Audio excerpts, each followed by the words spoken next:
Hello and welcome to You've Seen It Before, Movie Reviews and Connections of Mind, and welcome back to my reaction series on each and every episode of Season 2 of The Orville.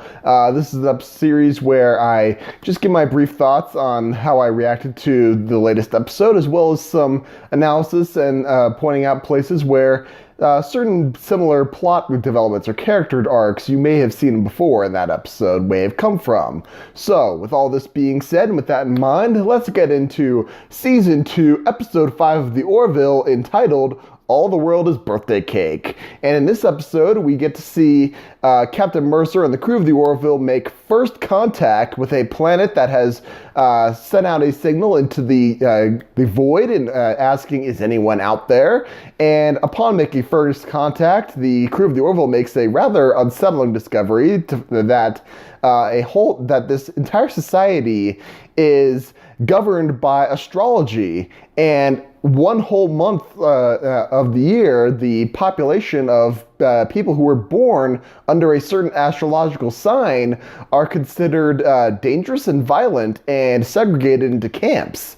And as it turns out, Commander Kelly Grayson and Commander Bordas fall under this sign and are immediately arrested and placed in one of these camps. And it is up to Ed Mercer and his crew to figure out a way to get them out without breaking them out under the union's laws of first contact rules in this regard.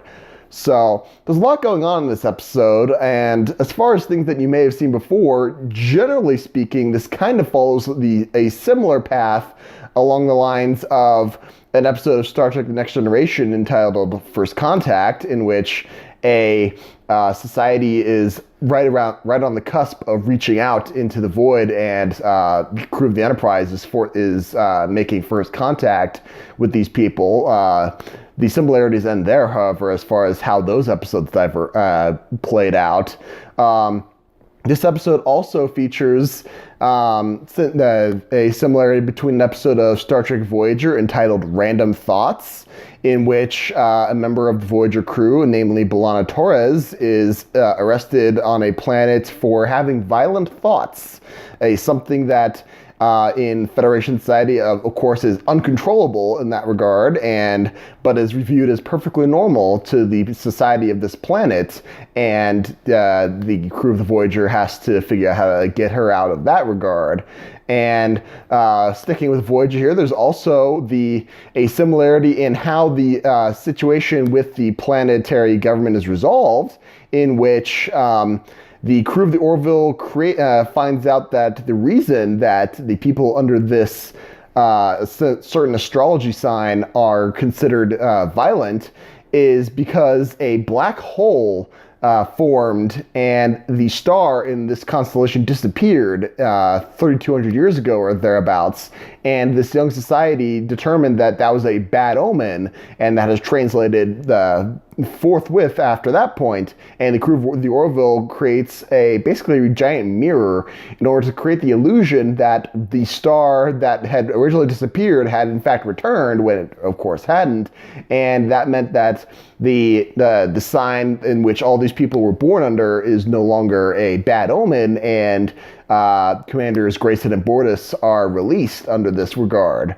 And this is very similar to the episode in Voyager called False Prophets, in which a society has a legend about the Song of the Sages, in which 3 new stars would appear to usher in the return of the sages to their holy place. And Voyager detonates some photonic charges in the atmosphere in order to create the illusion to the populace that 3 new stars appeared that night.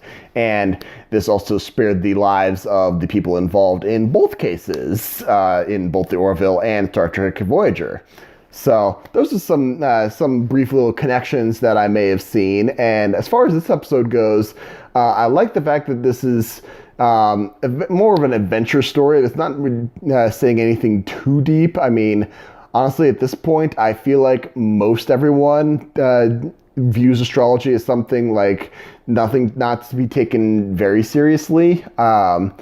But I mean, there are probably those out there that take astrology seriously, and who am I to to say otherwise. But this episode doesn't really deal with anything too dramatic. This really serves as just kind of an adventure story, and it's perfectly entertaining, of course.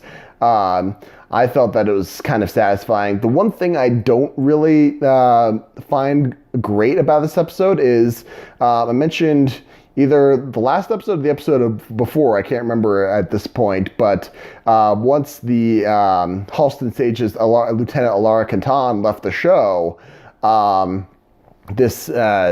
there was announced that there was going to be a new replacement on the cast to the crew of the Orville in the role of security officer, and we finally see this person in the form of Lieutenant Tala Kayali. I wrote that down, and I forgot to write down the actress's name.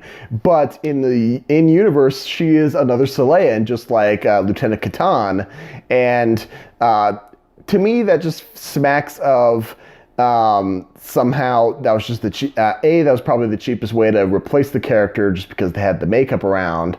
But I feel like that indicates that Halston Sage's departure happened at least some point while they were filming episodes, and they just had to write around it the best way they could. So I feel like a lot of this new character's character traits are probably going to be somewhat similar to Lieutenant Katan's.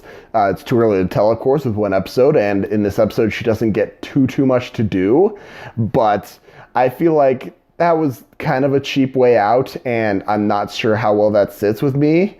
I'm looking forward to see how they deal with this going forward, of course, but I feel like that was not handled the best of ways, and I feel like they kind of missed an opportunity to create an entirely new species and character to try to delve into new avenues of storytelling down that route. But other than that, I'd say this episode is perfectly satisfactory and continuing my string of there really isn't a one bad episode of The Orville yet.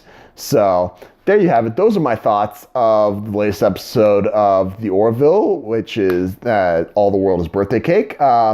Thank you so much for watching, and let me know what you thought of this episode down below. Did you like it? Did you hate it? What about my analysis? Is there something I missed? I probably missed something. Trust me, I haven't seen all the movies or TV shows. So if you saw something that's similar, let me know down in the comments down below. Thank you so much for watching. I appreciate whatever audience I can get, and I appreciate all your guys' comments. I love the community being a part of YouTube. I'm still fairly new to this, so I love the fact that I get to be a part of this and be a part of this community, and I love your comments. Keep them coming. Thank you so much. And be sure to check out my reaction videos of all the episodes of The Orville going forward, as well as my reaction series to every episode of Season 2 of Star Trek Discovery. I just posted my reaction to Season 2, Episode 2 of Discovery. As well as, if you're interested, I also do movie reviews on my channel. I just recently posted my review of Glass. That is now up on my channel if you want to take a look at that. And yeah, thank you so much for watching. I appreciate whatever audience I can get, but just remember, there is nothing new under the sun. And yes, you have seen it before.